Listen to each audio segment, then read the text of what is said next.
दर्शकवृन्द नमस्कार, न्यूज इनसाइडमा स्वागत छ। म शङ्कर मोक्तान। हरेक दिन हामी यो समयमा एउटा खास विषयको चिरफार गर्छौँ। बेतिथि र भ्रष्टाचार विरुद्धको खबरदारीलाई हामी प्राथमिकतामा राख्छौँ। आज पनि हामी त्यस्तै एउटा विषय लिएर उपस्थित भएका छौँ। सरकारले नेपालको अर्थतन्त्र सुधार उन्मुख रहेको दाबी गरे पनि आर्थिक क्षेत्र खासै चलायमान छैन।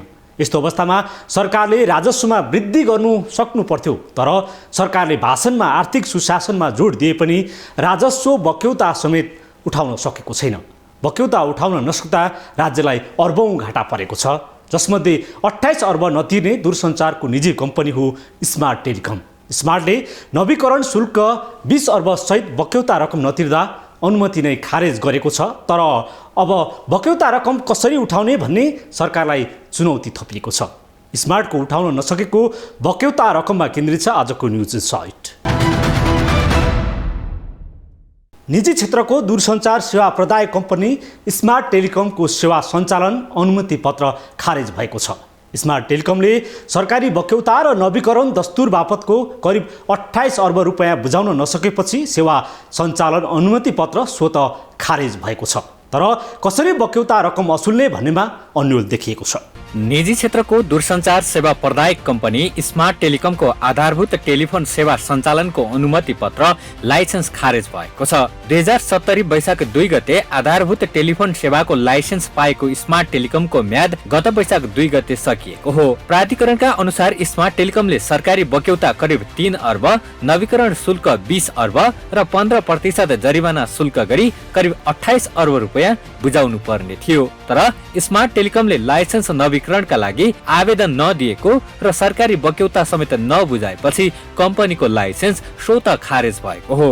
2070 वैशाख 2 गते चाहिँ आधारभूत टेलिफोन सेवाको अनुमति पत्र दूरसञ्चार ऐन 2053 अनुसार चाहिँ स्मार्ट टेलिकमलाई 10 वर्षको लागि दिएको थियो। 2070 वैशाख 2 गते। अनि त्यो 10 वर्षमा चाहिँ त्यसलाई के गर्नुपर्छ, फेरि रिन्यू गर्नुपर्छ। भनेपछि 2080 वैशाख 1 गतेसम्म उहाँहरूको लाइसेन्स भ्यालिड भयो। 10 वर्षको लागि दिएपछि 2 गते पछि के हुने भयो, त्यो लाइसेन्स रिन्यू नभएपछि चाहिँ स्वतः खारिज हुने भयो है। त्यो अहिलेको अवस्था भनेपछि चाहिँ त्यो स्वतः खारिज भइसकेको अवस्था छ। सेवा प्रदायकहरू मानौँ, एउटा भोइस छ, अर्को के छ डाटा। भोइसको केसमा चाहिँ हाम्रो जति छन् उहाँहरूको लाइसेन्सको अवधि भनेपछि चाहिँ टोटल सबै अनुमति पत्रको टोटल अवधि 25 वर्ष हो। त्यसमध्ये के छ भने भोइसको लागि 10 वर्षको लागि सुरुमा दिन्छन्, अनि 10 वर्ष पछि चाहिँ रिन्यू गर्नुपर्छ। पहिलो रिन्यू, त्यसपछिका जुन रिन्यू छन् त्यो 5-5 वर्षमा गर्नुपर्छ है। डाटावाला जति पनि छन् इन्टरनेट र एनएसपी का लाइसेन्सहरू त्यो के हुनुभयो त हाम्रो चाहिँ 5-5 वर्षमा नै रिन्यू गर्नुपर्ने छन् हैन। यसमा त के छ भने फ्रिक्वेन्सी फी, रोयल्टी फी, ग्रामीण दूरसञ्चार फी है गरेर मोटामोटी 2 अरब जति छन्। अनि त्यसपछि लाइसेन्स रिन्यू फी हुन्छ लाइसेन्स रिन्यूको केसमा हैन। त्यही तिनीहरू नै बाँकी हुन्। यो बाँकी पहिला पनि थियो, त्यही बाँकी कारणले 76 साल साउनमा चाहिँ प्राधिकरणले अनुमति पत्र खारिज गरेको थियो हैन। त्यसलाई चाहिँ नेपाल सरकारले चाहिँ के गरेका छन्, किस्ताबन्दी गरेका थियो हैन। त्यही किस्ताबन्दी अनुसार चाहिँ पनि उहाँहरूले चाहिँ जुन किस्ता तोकेको थियो त्यो अनुसार पनि बुझाउन नसकेको अवस्था बिचमा चाहिँ थियो हैन। अहिले त अब के हुनुभयो त कानुन अनुसार नै स्वतः खारिज भएको छ। सञ्चालन अनुमति तथा नवीकरण बापतको बक्यौता नतिरेपछि दूरसञ्चार सेवा प्रदायक स्मार्ट टेलिकम सरकार तताएको छ। स्मार्टको लाइसेन्स स्वत खारेज भएपछि नेपाल दूरसञ्चार प्राधिकरणले स्मार्टको सम्पत्ति व्यवस्थापनको प्रक्रिया अगाडि बढाएको छ। सोमबार बसेको नेपाल दूरसञ्चार प्राधिकरणको बोर्डको बैठकले अनुमति पत्र बहाल नरहेका दूरसञ्चार सेवा प्रदायकको सम्पत्ति व्यवस्थापन नियमावली 2079 अनुसार स्मार्टको स्वामित्व सरकारले लिने गरी प्रक्रिया अगाडि बढाउने निर्णय गरेको हो। प्राधिकरणले स्मार्टको लाइसेन्स खारेज भए पनि 15 दिनसम्म सेवा सञ्चालन गरिराख्न निर्देशन सहित अनुरोधको पत्र पठाएको छ। स्मार्टको लाइसेन्स खारेज भएपछि नियामक निकाय दूरसञ्चार प्राधिकरणले स्मार्टलाई सेवा तथा सम्पत्ति चालु हालतमा सरकारलाई हस्तान्तरणका लागि पत्र समेत पठाइसकेको छ। निर्णय गरेको छ। पहिलो चाहिँ के छ भने सम्पत्ति व्यवस्थापन नियम 2079 अनुसारको दफा नियम 9(1) बमोजिम दूरसञ्चारको संरचना, दूरसञ्चार प्रणाली र दूरसञ्चार सञ्चालन चालु अवस्थामा प्राधिकरणलाई हस्तान्तरण गर्नको लागि पत्र पठाउने भनेर चाहिँ स्मार्ट टेलिकमलाई चाहिँ जानकारी गराउने भन्ने एउटा निर्णय छ। दोस्रो कुरा के छ भने 15 दिनसम्म त्यसलाई सञ्चालन गर्नको लागि निर्देशन दिएको छ है। तेस्रो चाहिँ के छ भने त्यो सम्पत्ति व्यवस्थापन नियमावलीको नियम 37 अनुसार जुन व्यवस्थापन समूह गठन भएको छ व्यवस्थापन समूहलाई चाहिँ नियम 37 अनुसार आवश्यक कार्यको लागि प्रक्रिया अगाडि बढाउने भनेर चाहिँ दूरसञ्चार ऐन 2053 अनुसार अनुमति पत्रको अवधि समाप्त हुनु अगावै नवीकरणका लागि आवश्यक दस्तुर सहित निश्चित अवधिभित्र प्राधिकरण समक्ष निवेदन दिनुपर्ने हुन्छ। सो म्यादभित्र नवीकरण नगराए ऐनको दफा 25 को 5 अनुसार त्यस्तो अनुमति पत्र स्वत रद्द हुने प्रावधान छ। स्मार्ट टेलिकमले नेपाल दूरसञ्चार प्राधिकरणबाट 2070 साल वैशाख 2 गते एकीकृत लाइसेन्स पाएको थियो। लाइसेन्स पाएपछि कम्पनीले पहिलोपटक 10 वर्षभित्र त्यसको नवीकरण शुल्क बापत 20 अर्ब 13 करोड रुपैयाँ भुक्तानी गर्नुपर्छ।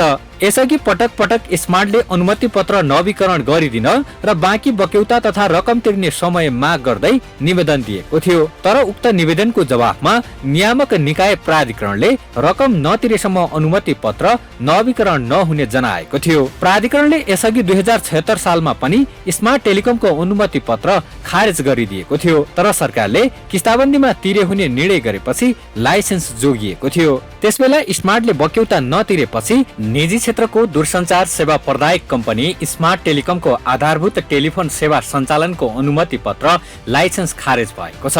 2070 वैशाख 2 गते आधारभूत टेलिफोन सेवाको लाइसेन्स पाएको स्मार्ट टेलिकमको म्याद गत वैशाख 2 गते सकिएको हो। प्राधिकरणका अनुसार स्मार्ट टेलिकमले सरकारी बक्यौता करिब 3 अर्ब, नवीकरण शुल्क 20 अर्ब र 15% जरिवाना शुल्क गरी करिब 28 अर्ब रुपैयाँ बुझाउनु पर्ने थियो। तर स्मार्ट टेलिकमले लाइसेन्स नवीकरणका लागि आवेदन नदिएको र सरकारी बक्यौता समेत नबुझाएपछि कम्पनीको लाइसेन्स स्वत खारेज भएको हो। 59 करोड 88 लाख, दोस्रोमा 83 करोड 23 लाख, तेस्रोमा 77 करोड 40 लाख, चौथोमा 71 करोड 56 लाख र पाँचौं किस्तामा 65 करोड 72 लाख रुपैयाँ बुझाउनु पर्ने थियो। तर कम्पनीले कोरोना संक्रमणका कारण बाह्य लगानीकर्ता भित्र्याउन नसकेको भन्दै 1 वर्ष थप समय माग गरेको थियो। प्राधिकरणको सिफारिसमा मन्त्रालयले गत असारसम्म समय थप गरेको थियो। त्यसपछि पनि पटक पटक म्याद थप गर्दा पनि बक्यौता बुझाउन नसकेपछि स्मार्ट टेलिकमको लाइसेन्स अन्ततः खारेज भएको हो। स्मार्टले नवीकरण दस्तुरका रूपमा मात्रै कुल 20 अर्ब भन्दा माथि तिर्नुपर्ने थियो। तर कम्पनीले नवीकरणका लागि तोकिएको 3 वैशाखसम्म आवेदन नै दिएन। राजनीतिक लबिङ गरेरै पछि तिर्ने गरी वातावरण बनाउने कम्पनीका लगानीकर्ताको प्रयास थियो, तर सफल भएन। थप प्रसङ्गसहित तपाईलाई न्युज इनसाइडमा पुनः जोड्नेछौँ।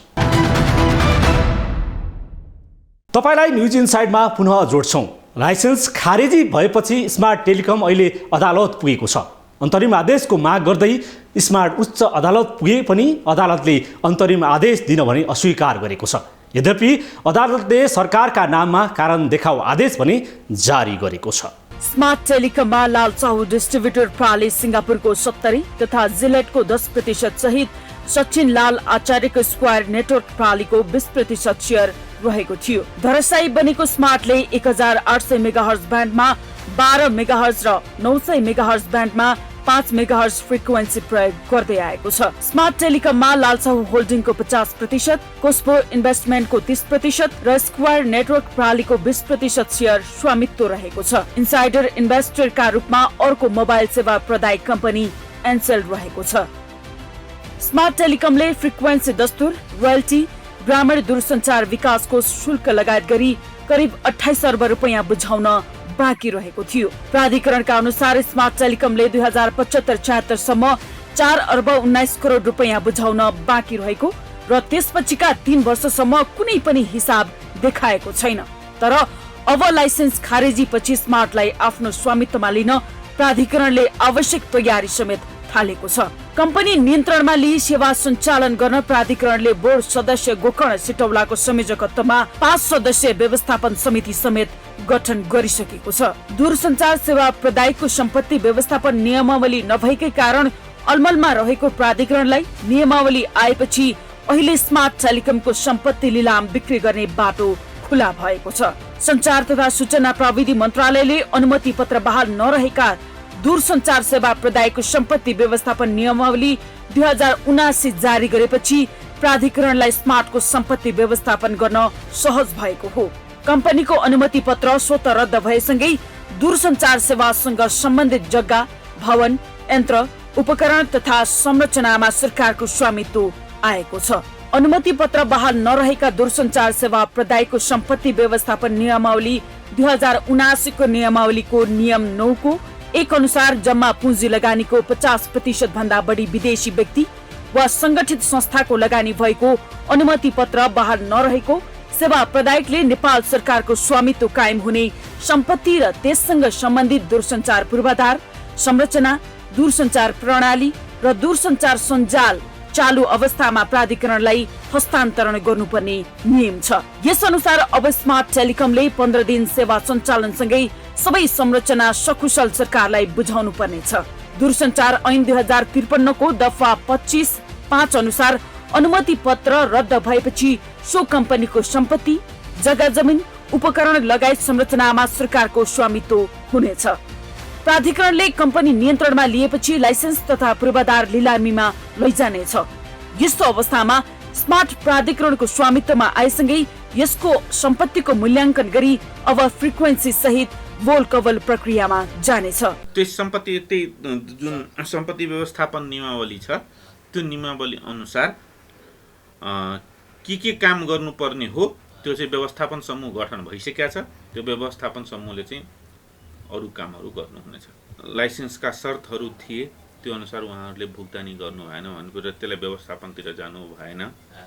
सर्भिसमा पनि त्यति बिचको जुन भन्न हाम्रो सर्भिस लाइसेन्स जुन थियो त्यसमा पनि अहिलेसम्म पनि हामीले हेर्दाखेरि चाहिँ के छ भने मेजर दुईटा ठुला अपरेटर नेपाल टेलिकम र एनसेल जुन छ त्यसको नै 95% कस्टमर देखिन्छ है। भनेपछि राज्यव्यापी उहाँको लाइसेन्स भए पनि स्मार्टको लाइसेन्स भए पनि कस्टमर त्यति आउन सकेको अवस्था देखिएन। त्यो भनेपछि सर्भिस नभए के अरे व्यापार नभएको सर्भिस नभएको अवस्था देखिन्छ। त्यही सर्भिसबाट उहाँहरूले राज्यलाई राजस्व तिर्नुपर्ने अवस्था छ। त्यो कुरामा चाहिँ उहाँहरूकै कमजोरी देखिन्छ। सबभन्दा पहिला के हो भने ग्राहक चाहिँ महत्त्वपूर्ण हुन्छ है। राज्यमा सबै जनताले चाहिँ सेवा पाउनुपर्छ। त्यसको लागि प्राधिकरणले विभिन्न समयमा विभिन्न स्किमहरू ग्रामीणमा जानको लागि पनि ल्याएको अवस्थाहरू छन्। जस्तै स्मार्ट पनि के भयो भने सुरुमा ग्रामीण लाइसेन्सबाट नै सुरु भएको हो। सिजी पनि ग्रामीण लाइसेन्सबाट सुरु भएको हो। नेपाल सेटेलाइट पनि ग्रामीण लाइसेन्सबाट सुरु भएको हो। विभिन्न तपाईलाई न्युज इनसाइडमा पुनः जोड्छौं। दूरसञ्चार प्राधिकरणले यसअघि नै सम्पत्ति व्यवस्थापन नियमावली जारी गरिसकेको छ। सो नियमावली अनुसार अब स्मार्ट टेलिकमको भ्यालुएसन गरी सरकारले बिक्री गर्नेछ र बक्यौता रकम असुल उपर गर्नेछ। लाइसेन्स खारेजी रोक्न ठुलै कसरत गरिरहेको स्मार्ट टेलिकम अन्ततः असफल भएको छ। विभिन्न शक्ति केन्द्र धाएर केही समयका लागि राहत पाएको स्मार्ट टेलिकमको लाइसेन्स यसपटक भने खारेज हुन पुगेको छ। लामो समयदेखि धराशायी बनेको निजी क्षेत्रको दूरसञ्चार सेवा प्रदायक कम्पनी स्मार्ट टेलिकम आफ्नो अनुमति पत्र अर्थात् लाइसेन्स जोगाउन असफल भएको हो। दूरसञ्चार ऐन 2053 अनुसार अनुमति पत्रको अवधि समाप्त हुनु अगावै नवीकरणका लागि आवश्यक दस्तुर सहित निश्चित अवधिभित्र प्राधिकरण समक्ष निवेदन दिनुपर्ने हुन्छ। यसरी म्यादभित्र नवीकरण नगराए ऐनको दफा 25 को 5 अनुसार त्यस्तो अनुमति पत्र स्वत रद्द हुने प्रावधान रहेको छ। कम्पनीको अनुमति पत्र स्वत रद्द भएसँगै दूरसञ्चार सेवासँग सम्बन्धित जग्गा, भवन, यन्त्र, उपकरण तथा संरचनामाथि नेपाल सरकारको स्वामित्व हुने गर्छ। स्मार्ट टेलिकमले नियमावलीको नियम 9 अनुसार नेपाल सरकारको स्वामित्व कायम हुने गरी सम्पत्ति र त्यस सम्बन्धी दूरसञ्चार पूर्वाधार, संरचना, दूरसञ्चार प्रणाली र दूरसञ्चार सञ्जाल चालु अवस्थामा प्राधिकरणलाई हस्तान्तरण गर्नुपर्ने हुन्छ। एउटा चाहिँ दूरसञ्चार ऐन 2053 मा भएको व्यवस्था अनुसार यदि कुनै सेवा प्रदायकमा विदेशी लगानी 50% भन्दा बढी रहेछ भने कुनै पनि कारणबाट यदि चाहिँ लाइसेन्स खारिज भएको अवस्थामा त्यसको त्यो दूरसञ्चारको सेवासित सम्बन्धित चल अचल सम्बन्धी सबै सरकारको हातमा आउँछ र त्यो सरकारको हातमा आइसकेपछि उसले त्यो चल अचल सम्बन्धीबाट आफूले लिने दस्तुरहरू लिनुपर्ने दस्तुर अब चाहिँ रिन्युअल फी जति कटाएर लिन सक्छ र भोलि त्यो असुल उपर गरेर फेरि पूर्वको प्रदायक जसले सञ्चालन गरिन्छ उसले चाहेमा लाइसेन्स लियो भने उसलाई फिर्ता दिन सक्छ भन्ने व्यवस्था छ। तर अहिले नियमावलीमा पनि के व्यवस्था छ भने यसरी कुनै सेवा प्रदायकको लाइसेन्स खारिज भएको अवस्थामा र उसले चाहिँ सरकारी दस्तुर तिरेको छैन भने एउटा समिति बनाएर प्रक्रियागत रूपबाट त्यसको आफ्नो असुल उपर गर्ने व्यवस्था पनि गरेको छ र यो भनेको चाहिँ सरकारी चाहिँ सम्पत्ति असुल उपर गर्ने गरेको हुनाले त्यसमा चाहिँ त्यस्तो बाटो चाहिँ चल अचल सम्पत्ति बेचबिखन गर्ने र जति आउँछ त्यसबाट चाहिँ सरकारले आफ्नो दस्तुर उठाउँछ। स्मार्ट टेलिकम सरकार मातहत आएपछि अब प्राधिकरणको व्यवस्थापन समितिले स्मार्टको ग्राहक तथा सम्पत्तिको व्यवस्थापन गर्नेछ। प्राधिकरणको व्यवस्थापन समूह मार्फत सेवा सञ्चालन हुने स्मार्ट टेलिकमको सम्पत्ति र दायित्वको विस्तृत अध्ययन तथा मूल्याङ्कनका लागि काम अघि बढाएको छ। सम्पत्ति भन्दा दायित्व बढिरहेको अवस्थामा कुल दायित्वलाई न्यूनतम बोलपत्र अङ्क कायम गर्ने व्यवस्था छ। लामो समयसम्म अर्बौं रकम बक्यौता उठाउन नसक्नुमा स्मार्ट टेलिकम मात्र नभई सरकार पनि उत्तिकै जिम्मेवार रहेको जानकारहरू बताउँछन्। यो नेपालमा यो चाहिँ कानुन बनाउने र कानुनमा भएको एउटा व्यवस्था हुन्छ। त्यो व्यवस्थालाई कार्यान्वयन गर्नु सरकारको पक्ष या निकायको सम्बन्धित निकायको दायित्व हो। तर त्यो दायित्व अनुरूप यदि ऐनमा लेखेको व्यवस्था अनुसार सहज रूपबाट कार्यान्वयन गर्ने पक्षले गरिदिएको भए यो समस्या आउँदैन। यहाँ समयमा दस्तुर राजस्व नतिरिसकेपछि तुरुन्त कारबाही गर्नुपर्थ्यो। कारबाही नगरेर फेरि समय दिने, छुट दिने, फेरि कारबाही आँखा चिम्लेर बढ्ने, केही समय कुर्ने अनि फेरि गर्ने गरेर अहिले चाहिँ के भने 27 अरब लगभग 80-27-28 अरब चाहिँ यो स्मार्ट टिभीको पैसा नै असुल उपर गर्नुपर्ने छ। दस्तुर नतिरेको या लाइसेन्स रिन्यु गर्नुपर्ने पैसा नतिरेको अवस्था देखिएको सन्दर्भमा यो चाहिँ सरकारी पक्षले कानुन अनुसार गर्नुपर्ने आफ्नो कार्यान्वयनको पक्ष नगरेको कारणले यो दुःख भएको। भोलिका दिनमा अन्य प्रदायकहरूले पनि यस्तो अवस्था आउन सक्छ। अहिले नै सरकार सजग भएर दूरसञ्चार ऐनको अन्तर्गत रहेर कसरी कार्यान्वयन गर्ने, कसरी असुल गर्ने कुरा लाग्न सक्यो भने त्यसले केही राम्रो परिणाम दिन्छ, अन्यथा यस्तै हुँदै जान्छ। सरकारले विभिन्न निकायबाट यसरी बक्यौता उठाउन नसक्दा त्यसको प्रभाव अर्थतन्त्रमा पनि पर्ने गरेको छ। एकातर्फ निजी क्षेत्र आफैले आफ्नो जिम्मेवारी बोध नगर्नु र अर्कोतर्फ विद्यमान ऐन कानुनको कार्यान्वयनमा सरकार पनि चनाखो बन्न नसक्नु चिन्ताको विषय बनेको छ। कुनै पनि कानुन नियमको कार्यान्वयन भनेको राजनीतिक प्रतिबद्धताको कुरा हो। राजनीतिक प्रतिबद्धता भनेको सरकारमा रहेको मन्त्री पार्टीले केही चिज गरौँ भनेर दृढता लिने अवस्था हो। यहाँ सबै कुरा राजनीतिक रूपबाट हेरिन्छ। भोलि यहाँ नयाँ नयाँ सरकार छोटो रूपबाट सरकार बढ्ने, सरकारमा आइसकेपछि विकास निर्माणका भन्दा पनि म भर्खर सरकारमा आएको छु, केही चिज बनाइहालौँ, कमाइहालौँ भन्ने दृष्टिकोण राखेर मान्छेहरू पदमा बस्ने, त्यो भएपछि के भने उनीहरू प्रभावित हुनुभयो। अनि यो चाहिँ जो जनताहरू जसले चाहिँ लाइसेन्सको रिन्युको पैसा तिर्ने, राजस्व तिर्नलाई चाहिँ डिफल्टमा छन्, ती मान्छेहरूले अलिअलि खर्च गरेर आफू त्यसबाट छुट पाउने या नीतिगत रूपबाट केही निर्णय गराएर फाइदा लिने गर्ने जुन कोसिस गरेको छ, यहाँ सरकारको पक्षको पनि कमजोरी छ र प्राइभेट सेक्टर पनि आफ्नो काम कानुन अनुसार गर्नुको सट्टा कसरी कानुनी लुपहोल मिलाएर कसरी पैसा त्यहाँ लिने, चाहिँ त्यसको डेलिभरी नगर्ने भन्ने जुन सोच राखेर काम गरिन्छ, यो दुवै पक्षको केही न केही चाहिँ कमजोरी छ। तर यति भन्दै गर्दा यो के हो भने यस्तो अवस्थामा यस्ता विसङ्गतिलाई हटाउनलाई चाहिँ अख्तियार दुरुपयोग नियमन आयोग सरकारी संयन्त्रहरूले पनि अलि बढी ध्यान दिनुपर्ने अवस्था छ। तर यदि तलाउमा पानी नै धमिलो भयो भने त्यो सबै निकायले त्यो अनुसारको आफ्नो डेलिभरी गर्न नसक्ने हुनाले आज नेपालको स्थिति नाजुक भएको हुनाले एउटा मात्रै निकाय वा सङ्गठन बलियो भएर अरूलाई चाहिँ सुधार्छु भन्न सकिँदैन। सबै 90% अङ्गहरू चाहिँ सरकारी संयन्त्र कमजोर भयो भने अख्तियार मात्रै बलियो पनि हुन सक्दैन। सरकार मात्रै भएर अरू चाहिँ निकायहरू कमजोर छ भने प्रधानमन्त्री वा मन्त्रीले पनि डेलिभरी गर्न सक्दैन। त्यसैले यो चाहिँ समग्र समष्टिगत रूपबाट नै यी समस्यालाई समाधान गर्ने किसिमले राजनीतिक पार्टी एक हुनुपर्छ। राजनीतिक पार्टीबाट निर्वाचित भएको सरकारले एउटा कमिटमेन्ट देखाउनुपर्छ। समयमै बक्यौता रकम बुझाउन नसक्ने निकायलाई सरकारले दण्डित गरेको पाइँदैन। स्मार्ट टेलिकमको बक्यौता रकम उठाउनु पर्नेमा सरकारले विगतमा उसलाई पटक पटक सुविधामाथि सुविधा दिँदै आएको थियो, जसको परिणाम अन्ततः राज्य कोषलाई हरेक प्रकारले नोक्सान नै भएको छ। एउटा जुन अर्थतन्त्रमा देखिएका विभिन्न समस्याहरूमध्ये बेरोजगारी पनि एउटा महत्त्वपूर्ण समस्या हो। त्यो बाहेक गलत तरिकाबाट खर्च बढाउने जुन चाहिँ छ अनावश्यक खर्च बढाउने समस्या त्यो पनि कुरा हो।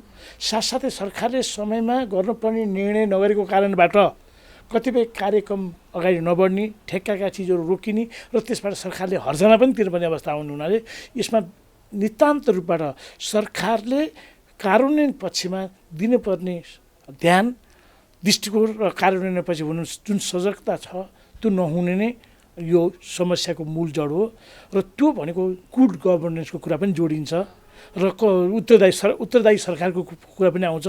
त्यसैले नेपालमा अहिलेको अवस्थामा गुड गभर्नेन्सको कमी, सरकारको दायित्वबाट विहीन उन्मुख हुने पद्धतिले गर्दा अर्थतन्त्रलाई ज्यादै ठुलो समस्या ल्याएको छ। र त्यति मात्र होइन, यसलाई जोड्दै जाँदा के पनि बुझ्न सकिन्छ भने सरकारले यो विनियोजन गरेको खर्च पनि चाहिँ विनियोजन गरेको बजेटलाई खर्च गर्न सक्दैन।